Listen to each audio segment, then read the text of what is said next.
listening to the Straight to Video podcast with Rob Lane.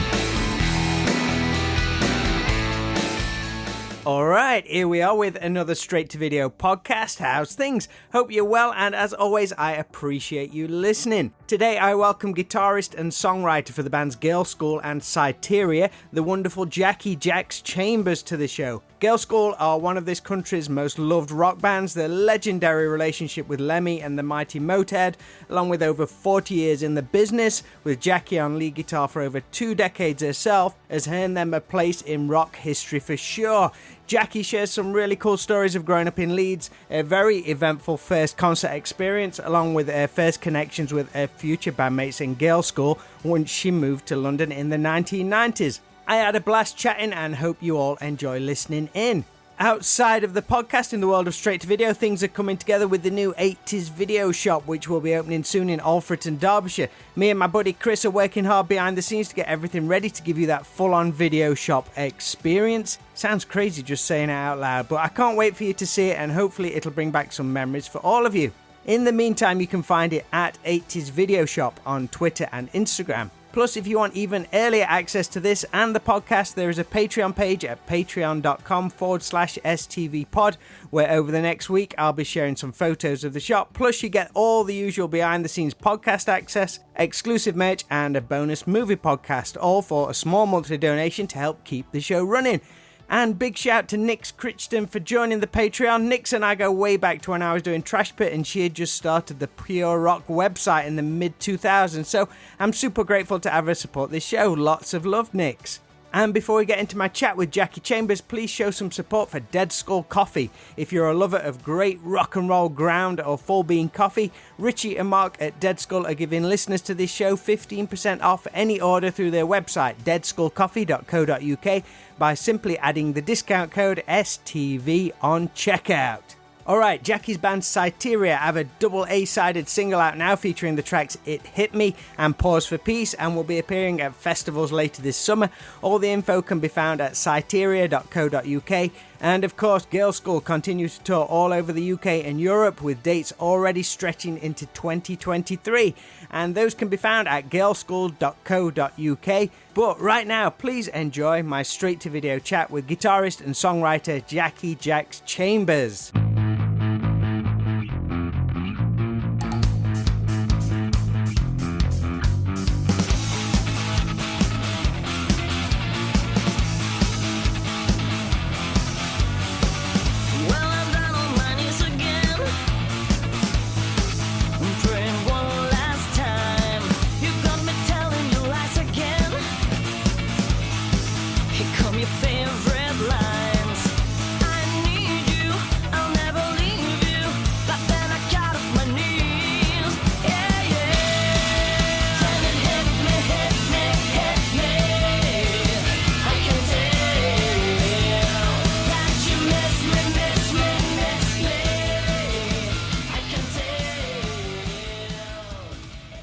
So are you up in Leeds at the moment? I'm up in Leeds, aye. I guess Leeds has been sort of your home base on and off ever since moving there from Bradford when you were 9 years old? Yeah, that's right. I was born in Bradford, St Luke's, and then I moved here when I was 9. We moved into a shop. My mum and dad owned a shop, which was brilliant for me because it was a sweet shop. So I was like, yeah, free sweeties in the middle of the night when they didn't know. I think they probably did know, actually. There you go. So I grew up in Pudsey in Leeds, yeah. So I went to Pudsey Grammar School, which wasn't really a grammar school. It sounds posher. In the shop, was it like all those really cool penny mixers and all that kind of stuff, which you used to do? That used to be my job as I was growing up. Yeah, I used to sell out penny mixers. It's always like the old-fashioned sweet shop with the way out sweets, the ones with the scales. Oh, it's brilliant. Yeah, all the glass containers in the back. That's right, and stuff like that. Which was your favourite? I used to love, we used to call it K-Lye or sherbet and dips, I suppose. K-Lye, rainbow crystal. It's like a sherbet and you'd put Spanish in it. Oh, I loved it. Licorice. Lovely. I like anything sweet. I've got a bit of a sweet tooth, I'm afraid. So is that what your mum and dad did? They just ran the shop, or how did they come across that? Did they do that in Bradford beforehand? No, I think, my dad was self-employed. He worked for Mother's Pride. It's like a bread man, like a milkman, bread man. So he did that as his own job. I've not heard Mother's Pride in years. Yeah. Is it still going? I don't know. I've not heard that for a long, long time. So my mum ran the shop. So yeah, it's good. little businesses. And you became like a teenager during like a really exciting time in British music around the late 70s. The best, I think, yeah. Yeah. Very lucky. The punk scene exploded and you're exposed to like the Sex Pistols. I think you mentioned Gary Newman, all this cool, vibrant and energetic music. Yeah, so much going on, wasn't there, really? Who was the first band or musician that really made you think, wow, I've not heard anything like this before, compared to what your parents were listening to? It probably was the Sex Pistols, really, because, I mean, obviously there were a lot more going on before that. But the one that really made me sit up and think, wow, this is exciting, this is vibrant, this is really energetic. And it's like, oh, I could do that as well. Almost like that sort of mentality. Did it seem dangerous to you? It did, yeah. And it's almost like rebellious. Your mum and dad don't like this stuff, so it's got to be really good. Where did you hear it? Because I guess that wouldn't have been played on the radio, would it? Do you know what? I don't know then, actually, now you said that. But I guess I had a lot of older friends as well. And you listen to record collections, or you hear about somebody talking about this Sex Pistols, so you go buy the record and then you play it at home. I remember having, I forgot what B-side, it was Friggin' in the Rigging was the B-side of something. I forgot what it was. My mum and dad did not like that at all. Parents have probably still turned that off nowadays. What are you listening to? I know when we supported the Damned ones, Girlschool, the Damned and Motorhead, shall I say. And my mum was there for that gig. And I remember when I introduced her to Captain Sensible, she said, oh, yeah, I used to hear him. I'd smash it up. She went on that, smash it up. And all the songs that they used to have, because she obviously heard all that when I was growing up, yeah. Where would you buy all your records from? Oh, man, them days, it was Woolworths. Remember Woolworths? Yeah, we used to just go, I think it was like 45p for a 45. That's how I remember it. 45 for a 45, and you save all your pocket money and you go and buy your singles, and that's it. Yeah, I mean, I think I spent all my money. In fact, sometimes I get money for food and I just spend it on like a packet of crisps and go buy a record. You weren't taking bags of sweets to school to sell to your mates? Damn, I probably did. I can't remember doing that, but I probably did, yeah. Quite an entrepreneur when it comes to my records. I wanted a record. I wanted that record that week. Who was kind of like your favourite band then, do you think? Would it have been someone like the Sex Pistols? Well, back then, I mean, I really loved Chubby Alma when they came out as well, because obviously Gary Newman with his keyboard, but they had a little bit of guitar in that as well with Chubby Alma. And there's just that energy behind that. And that was kind of really cool for me. And I liked bands like The Ruts, The Skids. I loved The Skids. Stiff Little Fingers, that kind of band. So that kind of punk, but more melodic sort of punk. I did like some of the older, heavier punk stuff, but I think when I bought the records, it was more like the Skids. Rosillos, I used to love the Rosillos as well. So many, I mean, there's hundreds of bands I could name really, but I think Alice Cooper was my first big hero, I suppose. Right. What was your entry point to Alice? Well, I was going out with a guy who's a little bit older than me, and he had an Alice Cooper collection, and I think it was around about the time of Welcome to My Nightmare. So, he played me that, and I was like, oh my God, this is amazing, because it sort of sounded rock, but it sounded punky, it sounded glammy, it fit so many genres. It's like, and the lyrics were really funny as well. There was some kind of funny lyrics, there's some really serious lyrics, and I was listening to him as a songwriter, because I wanted to be a songwriter really, and I thought, wow, this is amazing songwriting, the ability, the stretch of just one album, all the styles, I loved it. And you had all the amazing artwork as well. So good, yeah. And of course, I kept the albums when we split up. Smuggled them in. I'm not stupid. I'm blonde, but I'm not stupid. You didn't see him on the recent tour, did you, with The Cult? Because I know they're one of your favourite bands as well. Do you know what? I was absolutely gutted. I had a backstage pass for that as well. In Leeds, they were playing during the first, we had girls' school gigs at the time in Sweden, so I missed it. I was like, oh, God, my two favourite bands of all time. Because The Cult was another band I got into from the Southern Death Cult. Because obviously they were like a local Bradford band as far as we were concerned. They were like playing pretty much every weekend in Bradford. So I saw them loads of times. And I got to meet Aki because he did like a demo for Deja Vu, the band I was in at the time. Yeah, and I followed him all the way through Southern Death Cult to The Cult as well. It was a bit disappointing. My two favourites, all these emails that morning when it got announced, The Cult and Alice Cooper, I got all this inbox. Jackie, your two favourites are together. I go, I know. If something's going to clash, it always will. It's like, damn it. Yeah, exactly. Yeah. Over the years, I've seen them all dozens of times, so I can't complain really. Well, if I've got this right, your first gig was Hazel O'Connor at Leeds University. Yeah. And I looked into it. You tell me if this sounds correct. 3rd of December, 1980. Oh, blimey, I don't know that. That's news to me. But yeah, it was 1980, definitely. So you've probably got that right.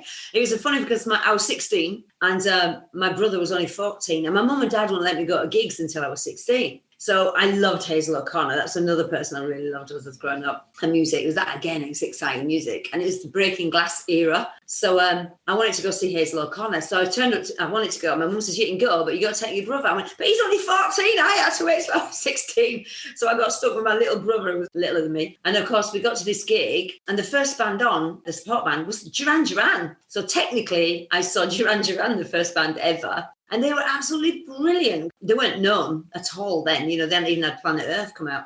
And they was playing, and me and my brother going, is that a man or a woman on keyboards? We just spent the whole gig, is that a man or a woman? And the strange sort of new romantic outfits they had on. How did they go down? Did they go down well? Do you remember? Really well, yeah, really well. And my mum knows this now. I couldn't tell her back then. But at the time, I was supposed to be responsible for my little brother. So, of course, Hazel O'Connor, I got right to the front and dragged him in with me, our little brother. And his head didn't even come above the barrier. And, of course, in the gig, I was getting carried away with all the excitement of Hazel O'Connor and, as you do at the front when you're young. And at the end of the gig, I went, where's my little brother gone? No. Oh, my God, my mum's going to kill me. And then this guy said to me, you Jackie? I went, yeah. She says, we got your brother backstage. We had to pull him out. You're getting mashed. Oh, God, my mum is going to kill me so bad. So anyway, I got backstage because my brother was with the Red Cross or whatever it was back then. And, of course, I'm hanging out backstage and there's Duran Duran just in the backstage area drinking. And I said to Simon Le Bon, please, can I have a drink of your can? And he gave me a little bit of beer. I was like 16, and security guard told him off. Claim to fame. And then, of course, we went to meet Hazel O'Connor. So to me, I thought I was going to get to meet all my heroes backstage. Yeah, that's pretty impressive for a first gig experience. Yeah. It's kind of all downhill from there. If you go to your first gig, meet the bands. It was, yeah. Next gig, you're like knocking on the stage door, like, come to meet the band now. I've seen the gig. Now it's time to meet the band. Tell my brother, pass out again. I'd actually seen you mention that Duran Duran was supporting him. I just did a quick search. I just did like Hazel O'Connor, Duran Duran, Leeds. And I found this old contract came up from like the agent, which says, what did it say? It's something like a letter of confirmation saying that Duran Duran will be paid £50 for their set. Whoa, wow. It's probably why they're cheap beer. Nuts what you can find online. I wasn't expected to see that. Like Amazing. A scan of this old contract. It's nuts. It was Leeds University, wasn't it, though? Yeah. Yeah, Leeds Uni. Yeah, I remember. It's such a great gig. I mean, I've still seen it loads of times since then, but yeah, that was ace. It was the first time. It's so exciting. Your first gig, a big gig, it's great. Everything's so larger than life. So good. Was you playing guitar at this point, or was that later on? No, I didn't start playing electric guitar until I was 17. Right. And I kind of wanted to be a songwriter, really, but to write songs, I had to have an instrument, really, to write on. So I got this, my dad got me this guitar, electric guitar, really, really old naff one. It was like Case Catalogue. Remember Case Catalogue? You're probably too young. No, I remember K's, Freeman's, Grattan, all that stuff. Okay, yeah. It's like a JSH amp, or JHS, whatever it is, amp, with a tremolo on it, which was the most exciting thing to me back then, because, the 17-year-old go, oh, wow, what does this do? I started to learn it. It's awful guitar. So when you get a better guitar, you get better, obviously. My brother bought a bass, and I started writing songs. And then I was writing a song one day, and I couldn't play guitar and sing at the same time, because I only learned a couple of chords, and I was like, I didn't really know what I was doing. And I got a friend walking past the window called Johnny Batty. That was his real name. And he's a punk. And I just said, come in here, and just sing this for me while I play guitar. And of course, it was rubbish, obviously. Sounded great back then, though. Yeah. It's like one chord and I just moved. Luckily, I learned F and I just moved it up and down. Yeah, so I put a bit of tremolo on and things. Let's form a band. My brother plays a bit of bass. So we formed a band and we got a friend who just started playing drums. So we were absolutely awful. We were called the Parasites. Solid name for a first band. Yeah, Parasites. We used to practice in drummer's shed. After 2 weeks, we got on with this band down at a local church, like a youth club. And we'd only been playing like 2 weeks. I like, 2 chords and all these effects I had on. It was abysmal, really. But, it's like a bit of fun, isn't it? And I just remember Johnny, because we were on the floor, there was no stage, saying, come on, spit on me, I'm a punk. And unfortunately, they all did. I was like stood next to the drummer. I didn't get cymbals. He was like, oh, God, they're all gobbing everywhere. It was awful. And he was dripping. Did you enjoy it, though? Was that your first time on stage? It was my first time on stage ever, yeah. I think me and my brother managed to smuggle some whiskey in. And we just drunk a load of whiskey because I was so terrified. But did your parents know you were doing it? Oh, they knew we were playing it. I don't think they knew about the whiskey, but they were kind of encouraging us, really. I mean, my dad was a drummer when he was younger. So yeah, that's kind of probably where I get it from. Really, it's his fault. Who was you looking up to at the time as a guitarist? Whose poster did you have on your wall? I didn't really follow like guitar players as such. I was more into bands. It was only later when I started getting a bit better on guitar, you start appreciating, the mastership of them all. I love Brian May. I think Brian May is like superb because he's very melodic in his playing. He's very rhythmic, but he's very melodic. His solos are just like 100 mile an hour. They're just melodic. You can actually sing most of them back. It becomes part of the song, and it seems to add to the song. That's kind of like Queen music in general. It's like you hear a Queen song, from the first couple of notes, you know exactly what that song is. He's got his own sound, yeah. And I loved Billy Duffy's The Cult. Steve Stevens as well. I like Steve Stevens. When he did Billy Idol stuff, there was some great guitar playing on that. Yeah, great showmen as well, all those people are. Yeah, all of them, yeah, all brilliant. I still love them all today. Do you maybe recall when you first heard of Girlschool? Were they ever on your radar back then, or was you more into like straight-ahead punk stuff? I think my brother had Please Don't Touch. I had heard of them. It's not like I hadn't heard of them, but it's never on my radar to go see them, as it were. I want I'm into girl bands and things like that. I just like bands for the music, so I'd only heard a couple of things. I think I first went to see Girlschool before I met them in 1994 because my ex-husband at the time was a friend of Paul Quinn's from Saxon. So we got put on the guest list for the Astoria in London. Girlschool just happened to be supporting in 1994. So yeah, we went along then, and it was like 95 when Kim contacted me. Yeah. Kind of weird. It's just like, wow, this is definitely meant to be. Were there any other like girl rock and punk musicians when you started playing in Leeds, or was you kind of like on your own path amongst all these like metal dudes? I think so, yeah, because it was pretty much punk up in Leeds anyway. It's like, we used to call it Gotham City. There's so many goth bands. You got like, you had his Sisters Mercy, who were the goth band. Then you had like New Model Army and Southern Death Cult and like Dance Society and all these bands at the time. So yeah, it's all kind of punky really, rather than rock stuff. Probably was, but the stuff I went to see was more on the punk base. Was it like ever intimidating for you, a girl playing guitar, or didn't you ever even see that? Never thought about it. I never even thought about it, yeah, because obviously, I once sent a demo tape in of some songs I'd written with a band called Virago, and because it were an all-girl band with a management thing I put together, I sent it with no picture on purpose because I realised that, it's going to be the all-girls gimmick. So anyway, I sent it, and I didn't send a picture, and then I got a phone call. He really liked the songs. I really like this song. I really like the band. You must be the singer. And I went, no, actually, I'm the guitarist. Silence. Oh, wow. And then he said, oh, right. Oh, it's two of you. And I went, no, we're all girls. And seemed to lose interest then, weird, isn't it? Yeah, that's nuts. It shows how much things have changed. Like back then it was almost like a novelty now, but now it's just, which it should be. It's like, just take everything on face value. Exactly. Don't make you play differently because you're a girl or a guy, You can't tell it's a girl playing on a record. You're not going to say, oh, that's a girl guitar player, that is, you know what I mean? Never. You actually ended up in the army, though, right after school, which kind of derailed the rock and roll for a very short time. Very, very short time. Well, I was 14. I put my name down. It's like at school. You don't know what you wanted to do. I love music. From like 13, I'm really heavily into music. And I thought I really want to be a songwriter or in a band, maybe sing. I guess because I was sporty, that was the only thing I was really good at school is sport. And everything else didn't interest me at all. I didn't really have a career choice as such. I thought, well, I want something physical. So about either police or army. I had a couple of uncles who were in army and they said, you love it in army because, you get to do this, you get to travel. I thought, well, that sounds pretty good. So I put my name down when I was 14 and you know nothing at 14. Sign me up. Sign me up, sounds great. I want to get up at 3 o'clock in the morning and march around in snow. Not. And what was it, like a couple of years later, they like get back in touch with you? Like, oh shit, I forgot about that. Literally, yeah. When I was 16, I was going out with this guy and he wanted to sign up for Navy. So we went down together and sort of like really sort of put my name down, as it were.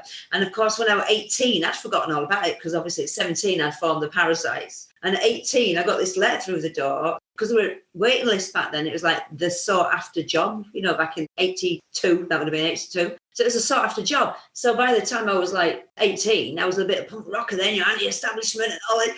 So, I was like, I almost threw it away. My dad said, well, you haven't got a job right now. Why don't you give it a go? It's like 6 weeks. If you hate it, don't stay. And I thought, yeah, actually, because it was November. So I thought, 6 weeks, money for Christmas. That's how I looked at it, to be fair. I thought, it's only 6 weeks. And I kind of knew I was coming out before I went in. Where did you go to? Guildford. It was Guildford. So first time away, really, from home. And of course, miles away from home in Guildford. So, it was interesting. Interesting is another word for hell. It's absolute hell. It must have taught you something, though. Either things not to do or... Well, it's a good discipline. I mean, obviously, they always say, don't they, old folks, you could do with a bit of discipline in your life, get an army. I can see why they say that, because, there's no escape. You've got to do what you're told. You can't get away from it. So I think it did teach me a lot of discipline, and got me every job I ever went for, to be fair. Because every time I went for a job, what have you done before? Well, I went in the army 6 weeks. Oh, you did the 6 weeks, the full 6 weeks. I went, yeah, you got the job. I went, really? Okay. It's a good thing to have on the CV then when you're going for a job. Definitely, yeah. Once you knew that music was for you, though, what was that path? Did you look to head to London early on, or was there a healthy music scene which you could tap into around Leeds during the mid-'80s? It was amazing in Leeds in the 80s. There's so many bands. I never even considered going to London, to be fair. I think we got interested because I was a girl. I was in a guy band, all guys and just me. And then we got a keyboard player who was a girl as well. And we did get a lot of interest because of that. But we had a couple of companies, sort of asking us to come down to London to play. So eventually we did, and we got we got a couple of interested parties and all that. And we didn't want to move to London. I always said, I'm not moving to London. But then when I came back to Leeds, we split up, Deja Vu split up. And ironically, when I put an advert in Melody Maker, I got all these calls, and nearly all of them were from London. So I did move to London on my own, which is quite ironic. I auditioned for a few bands, and one with TV Smith, funnily enough, which was, I think I got into last 7 or 8 and that. Another one was a guy from Gang of Four, which was from Leeds, and they were just starting a new band. And, I got down to the last few in that as well. But, it never really suited. So I actually put a band together down in London. How did it feel being in London? Did it feel different to Leeds, like a whole different buzz when it came to music and venues? Well, it's exciting, isn't it? I mean, it's like the big smoke, as it were. You're down in London, you've got all these nightclubs, there's so many bands and venues, and it was just a different world. I was working for a friend, doing a job, so it was easy. I had plenty of time on my hands, money in my pocket. Did you find your feet pretty easy, like in the club scene? And what was your main club to go to? Do you remember? First of all, I stayed with a friend in Stamford Hill. He was in a band, which I played a couple of bits of guitar for him when he was in Leeds, called the Crisps. We lived near the George Roby. Do you remember the George Roby? It used to be next to the Rainbow. But it was like really local for us. So we used to be able to walk it so we could get really drunk and just walk home. So that was great. And there were bands on there all the time. So many bands. In fact, a couple of bands from Leeds came down, so I caught up with friends there. So that was a great venue. Yeah, it was a really cool venue, that one. I guess planets kind of aligned for you in Girlschool then. Like you say, you saw them in 94, and then in 95, that initial contact was made. Was that again through adding Melody Maker? Yeah, because I was in a band then. What was the band called then? Bleach. I was in a band called Bleach then with my ex-husband and a couple of friends. We got as far as we could go, really, and it kind of all just disintegrated. But anyway, so I put an advert in the Melody Maker, so I didn't want to start again from the beginning. I thought I wanted something that were either managed or signed. I didn't want to have to start right from the beginning yet again. So I put Melody Maker, and Kim rang up one night, and my husband answered it, and he was just taking notes, because I think I got about 60 odd calls. It's crazy, female guitarist available for signed or whatever. So I got all these calls, and I'm sifting through them, like the serious ones, the ones that, as you do. You can normally root them out straight away. Yeah, definitely. I rang Kim back, and I was living in Tooting Broadway at the time. So she lived in Clapham, which was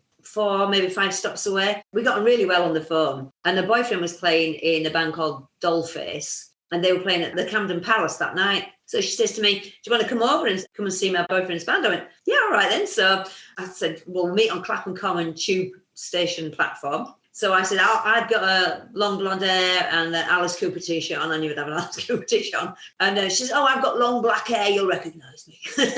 We just hit it off straight away. It's just like one of those things. We both drunk pints. So it's like, yeah. What a great way to break the ice, though, rather than here's a tape with a couple of songs, learn them and come to a rehearsal and you're in the spotlight. But what a great way just to break the ice and just hang out first, because that's as important as being able to play if you're going to be in a band long term. Totally, yeah. I think it's the most important thing. You can be the best musicians on the planet, but if you don't gel, if you don't get on, not good. I wasn't even auditioning for Girlschool because she wanted to do a side project as well. Right. So she rang me up because she was thinking about doing something else as well as Girlschool. Then they hadn't split up or anything. So I was like, yeah, I've got like a little home studio, like basic 8-track thing, sort of type thing. I said, yeah, well, we can do some songwriting. But she was in a covers band at the time as well. And so she wanted a guitarist for that. So that's what initially she was ringing me for. And I said, oh, no, I'm not interested in cover bands now, not for me. But the irony is, because she kept asking me if I wanted to join Girlschool, because obviously Kelly at that point in 95 had enough. She wanted to quit. And so Kelly, I got on really well with Kelly and Denise and Trace.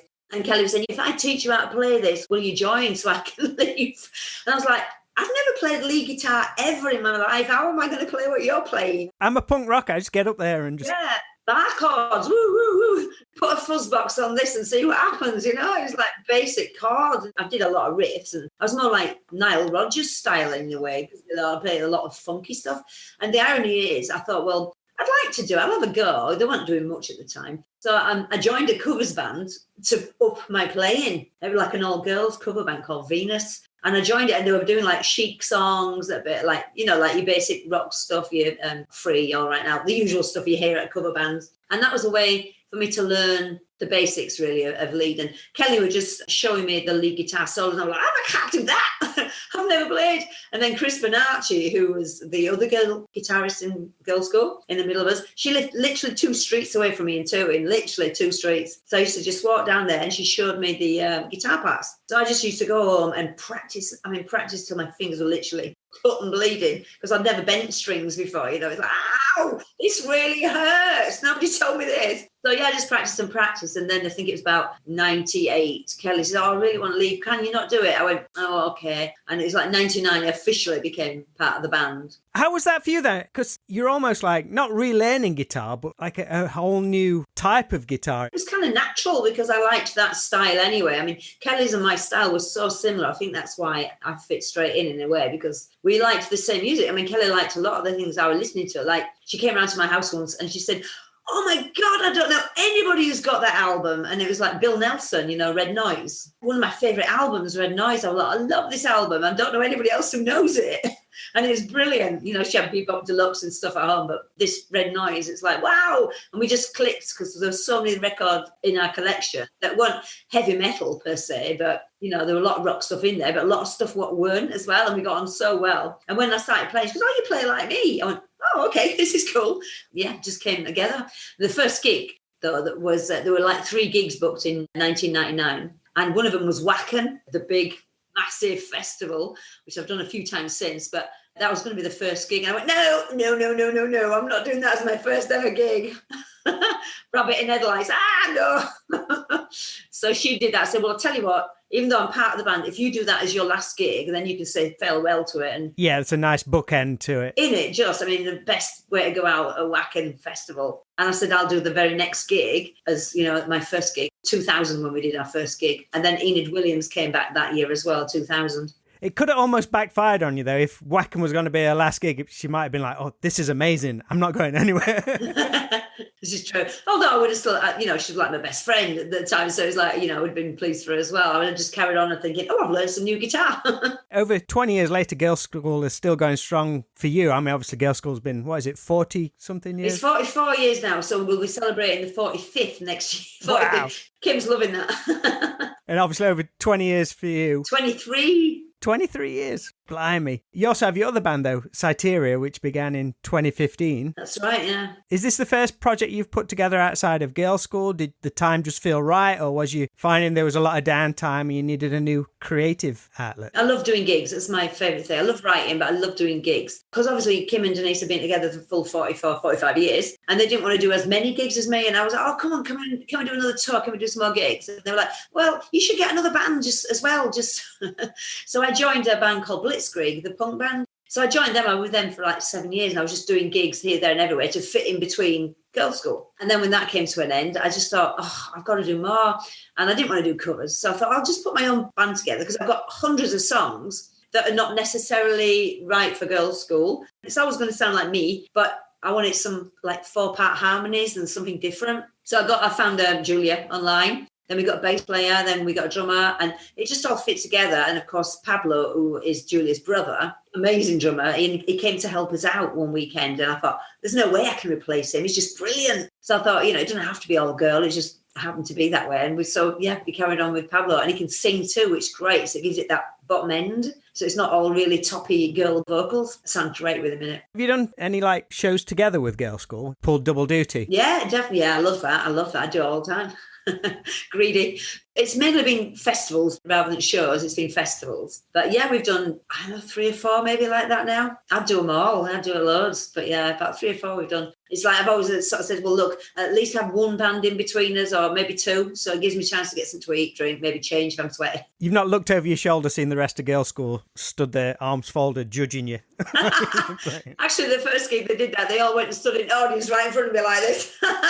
On purpose, just for a laugh, obviously. But yeah, they're very supportive. They're all supportive, so it's great. It's good. How long have you been back in Leeds now? Is it one of the cities that has undergone a lot of changes? Yeah, well, all clubs I used to go to have shut down, Duchess of York and all that. They're all shut.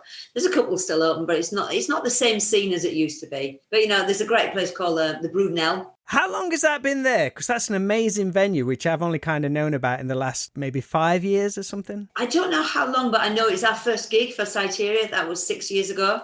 So I don't know how long before that, but yeah, I love it. I've seen loads of bands there. It's always good sound, really good vibe there, and it's always pretty full. I love that place. It's great. I always wonder if it's one of those places that's been going for years and like legendary bands have played there. It's like, how have I missed this place? But I don't know. I've no idea. I must find out because I don't know either. I mean, obviously there's, I've seen like, Sham 69, Chelsea and bands like that and Rosillos and all those kind of bands there. Skids, I went to see that Skids there a couple of times. So a lot of big bands do play there. I think, what is it? I think it's like 450 capacity. It's just right, isn't it? Perfect.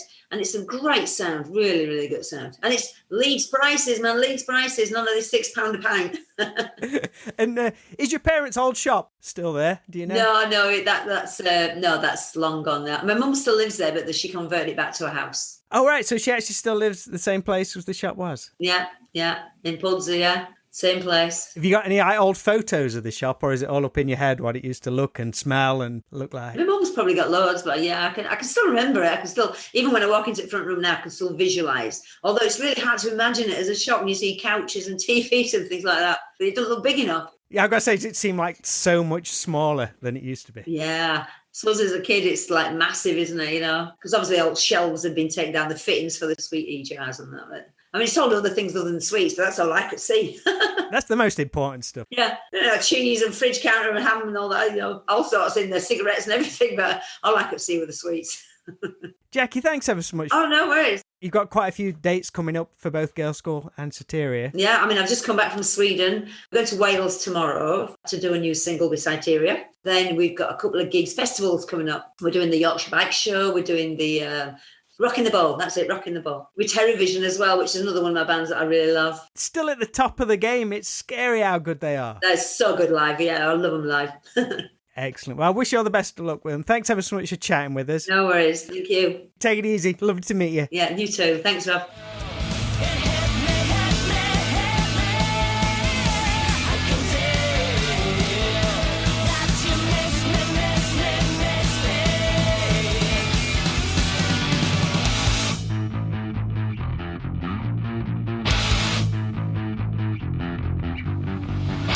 Big shout to the lovely Jackie Chambers of Girlschool and Syteria for sharing their story with us here on the Straight to Video podcast. You can catch both their bands playing live over the UK and Europe over the coming months. Dates can be found at either syteria.co.uk or at girlschool.co.uk. And if you're playing catch up on earlier episodes of this show, please be sure to like, follow or subscribe wherever you listen to podcasts. Maybe leave a rating on Spotify or a review on Apple Podcasts. Or you can find all the shows along with straight to video music, videos and merchandise at stvpod.com. That is all for today's show. We'll be back next Friday with another nostalgic fun chat. But for now, please take care and speak soon.